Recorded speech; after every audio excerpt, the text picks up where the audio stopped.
A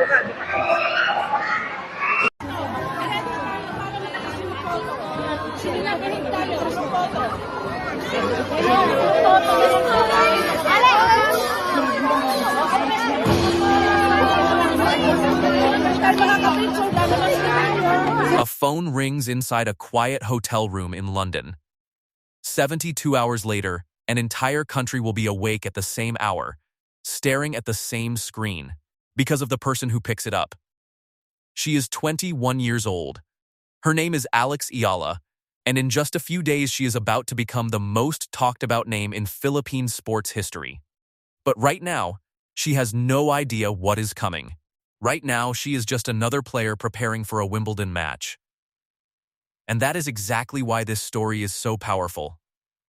Because nobody saw it coming, not even her. Before we get to the moment that changed everything, you need to understand who Alex Eala really was before this tournament. Because the story underneath the story is even wilder than the headlines. Eala was born on May 23, 2005, in Quezon City, Philippines. She grew up training after school with her brother and her grandfather, in a country where tennis was never the main event. Long before Wimbledon 2026 turned her into a household name, she had already quietly built one of the most impressive ursums most fans never even noticed. In 2022, she became the first Filipino ever to win a major junior title, taking the girls' singles crown at the US Open. And then, in 2025, something even bigger happened. As a wild card ranked a modest no.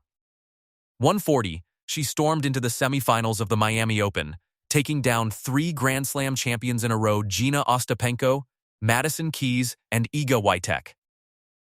Let that sink in. She became the first wild card in tennis history to beat 3 major winners in straight sets at a single event. That single run rocketed her into the WTA's top 100 for the very first time, landing her at World No. 75. Her junior career had already hinted that something special was building. She hit a junior combined world ranking of No.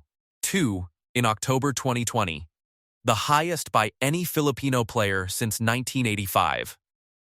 She won a junior Grand Slam doubles title at the French Open in 2021, partnering with Oksana Selekmeteva, and reached the quarterfinals of the US Open Juniors that same year. But here's the twist: nobody talks about her jump to the professional tour wasn't smooth at all.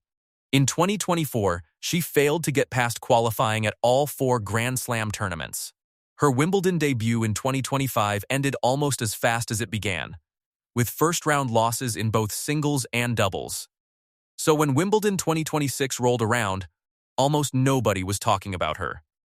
The spotlight belonged to seeded champions with trophies already sitting on their shelves. In a country obsessed with basketball, tennis had always been treated like an afterthought. Her opening rounds passed by almost silently. But then something shifted. Her first-round win barely made a ripple. Her second-round win started sneaking into group chats and social media feeds.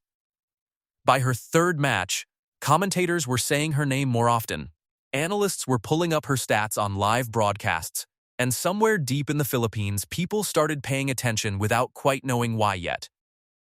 And this is where you need to lean in, because what happens next is the reason this entire story exploded. This slow build actually mirrored her whole grass court season. Before Wimbledon even began, Eala had already put together a 12-4 win-loss record on grass, a surface that has historically punished baseline-heavy players like her. That included a WTA 125 title at the Birmingham Open and a semifinal run at the Berlin Open, where she took down former Wimbledon champion Elena Rybakina and World No. 8 Elina Svitolina before falling to the eventual champion. In other words, she wasn't some lucky underdog stumbling into a good week. She arrived at Wimbledon fully loaded, and the tennis world simply hadn't noticed yet. Then came the moment that changed everything. Third round. Defending Wimbledon champion. World No. 3. Iga Swiatek. And somehow, against all odds, Eala won. 7-6, 6-2. Saving 2 set points during an insane 84-minute opening set that could have gone either way at every turn. This was her 7th career win over a top 10 opponent. pushing her record against elite players to 7-4. But the number that really matters is this one. She became the first Filipina in the Open era to reach the second week of a Grand Slam.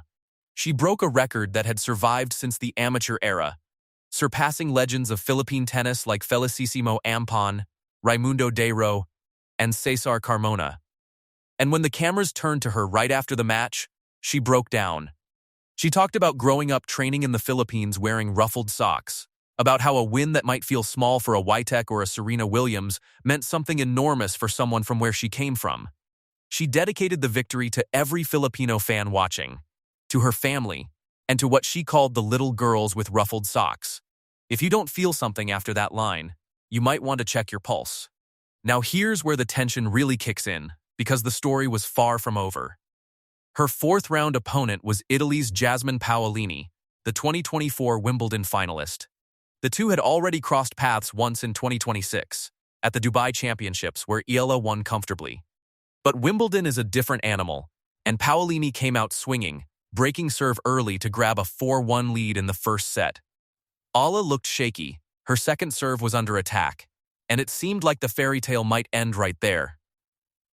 But then, facing a brutal 0-40 deficit, Eala did something remarkable. She won 5 straight points to erase 3 break points, held serve for a 5-3 lead, and closed out the set. This is the kind of moment that makes sports unforgettable. The moment where everything could collapse, and instead it holds. Paolini fought back and took the second set after both players traded breaks, forcing a deciding third set, the kind of moment where entire countries stop breathing.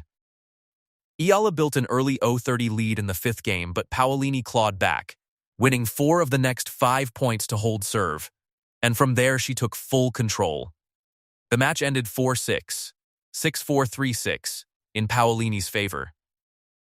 But watch what happened next, because this is the part that turned Eala from a rising star into a national symbol. As she walked off center court, the entire crowd rose to their feet. She paused, looked around, and formed a heart shape with her hands toward the stands. The loss ended her run, but it didn't end her story, because by that point she had already rewritten Philippine tennis history forever. First Filipino in the Open era to reach the Wimbledon fourth round. First Filipina ever seeded at a Grand Slam. First from her country to beat a top 10 player at a major. Her performance sent her rocketing to a career-high world ranking of No. 28, the highest ever achieved by a Filipino player in WTA history. Speaking to reporters afterward, Eala said the tournament had given her enormous confidence moving forward. She said she was proud of how she handled pressure all week, describing her mindset as staying calm and controlling her emotions in the tightest moments. She explained something that honestly sounds like life advice. Not just tennis advice, that close matches often come down to just 1 or 2 points, and the only thing you can ever truly control is how you respond in that exact moment.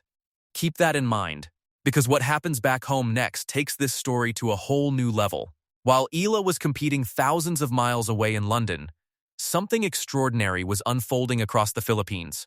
At Phil Sports Arena in Pasig, organizers set up a massive public screening of her fourth-round match, timed perfectly to air right after a FIBA Basketball World Cup Asian qualifier match.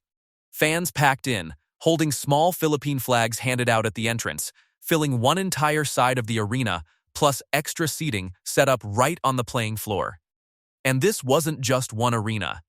Similar watch parties popped up in offices, homes, and public spaces all over the country, with people adjusting their entire sleep schedules just to catch matches airing in the early hours of the Philippine morning because of the time difference with London.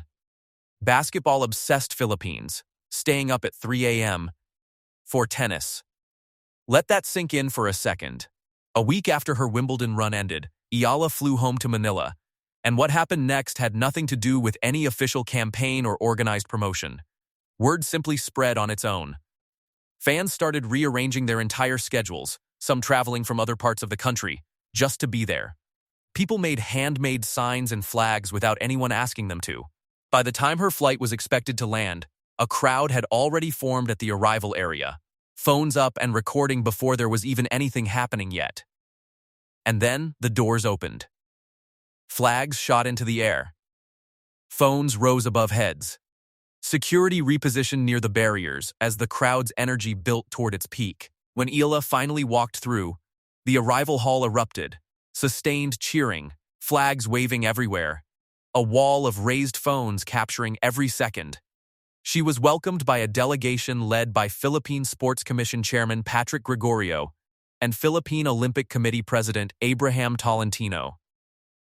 But instead of rushing through the crowd like most athletes would, Eala stopped. She paused to personally thank fans standing closest to the barriers, one by one. Clips of that moment spread like wildfire online, shared not just within the Philippines, but across the entire Filipino diaspora worldwide, many of whom admitted they had never followed tennis before that summer and were now staying up late just to watch highlight clips. The very next day, things got even bigger. Eala was honored at Malacanang Palace in Manila, receiving a presidential citation from President Ferdinand Marcos Jr. himself, recognizing her as the first Filipino ever to reach the fourth round of any Grand Slam singles event. During the ceremony, Eala admitted something surprisingly vulnerable, that she felt truly seen, that the hours of invisible training that never make it onto television finally felt acknowledged. She said she doesn't usually get nervous speaking in public, but standing inside the palace that day, in front of government officials, she genuinely did. President Marcos told her directly that he was a fan and said he hoped to watch her play in person someday, even outside a Grand Slam event. Eala gifted the president and his family signed tennis balls and caps, and speaking in Filipino, she said she is deeply proud to be Filipino, that she carries the flag with her wherever she competes in the world. President Marcos later wrote publicly that Eala had proven exactly what Filipinos are capable of achieving on the global stage. But the ripple effects didn't stop at ceremonies and airport crowds, because this is where the story becomes something bigger than one athlete. Coaches and tennis programs across the Philippines reported a sudden, noticeable surge in interest. More families calling to ask about lessons, higher enrollment across existing programs almost overnight. Public courts in small provincial towns, courts that used to sit mostly empty or used for other sports entirely, suddenly saw a wave of new tennis players in the weeks right after her fourth-round run. In a country where basketball has ruled youth sports for generations, Eala single-handedly pulled tennis into the national conversation, with people drawing comparisons to the kind of nationwide attention once reserved for boxing legend Manny Pacquiao during his prime. A well-known fan figure called Kuya Barong, famous for wearing a traditional barong and salakot while carrying the Philippine flag at major sporting events, even showed up at the PhilSports Arena watch party, describing Eala's rare ability to unite Filipino sports fans across every kind of background. And fittingly, Eala herself has pointed to Filipino icons like Olympic weightlifting gold medalist Hidilyn Diaz Naranjo and Manny Pacquiao as the athletes who shaped her own mindset growing up. So what happens now? Because this story is far from finished. With her Wimbledon chapter closed, Eala is shifting gears completely, moving from grass courts to hard courts, a transition that demands totally different footwork, different ball bounce, and different timing. She's confirmed she'll kick off her hard court season at the Mubadala DC Open in Washington, D.C., running from July 27 to August 2. And then comes the tournament that means the most to her personally, the U.S. Open. It's the exact tournament where she earned her first ever Grand Slam main draw win, beating Clara Tauson in the first round back in 2025 before falling to Cristina Bucca in round 2. A result that made her the first Filipino player ever to win a main draw match at a major in the Open era. This time, she walks into Flushing Meadows under a completely different level of attention than ever before. And if that wasn't enough, Eala has also confirmed she plans to compete at the 20th Asian Games, running from September 19 to October 4 in Aichi, Nagoya, Japan, as long as the dates don't clash with her Dudaluta commitments. She made the announcement at a media event hosted by the Bank of the Philippine Islands, explaining that playing for her country carries a completely different energy compared to WTA Tour events. The timing puts the Asian Games right after the US Open wraps up, with a possible Singapore Open appearance squeezed in between, while the China Open, running September 30 through October 11, directly overlaps with the Asian Games window, setting up a scheduling puzzle Eala will have to navigate carefully. This isn't her first time at the Asian Games either. Back in Hangzhou in 2023, at just 18 years old, she walked away with 2 bronze medals, one in women's singles after reaching the semifinals, and another in mixed doubles alongside Francis Casey Alcantara. She said she feels genuinely motivated to build on that result this time around. Put it all together, and Eala's 2026 season reads like a highlight reel almost too good to be scripted. A Birmingham Open title, a Berlin Open semifinal run, a historic 4th-round finish at Wimbledon, and a career-high WTA ranking of No. 28. But more than the trophies and the rankings. What she has actually done is shift how an entire nation watches and talks about tennis, a shift that coaches, sports commentators, and even government officials have all pointed to throughout this entire summer. As Eala now turns her focus to hard courts and prepares for a possible return to the Asian Games later this year, her Wimbledon run remains the defining moment of her career so far. And it's now the benchmark against which every single result that follows will be measured. The only question left is simple: how far can she go from here?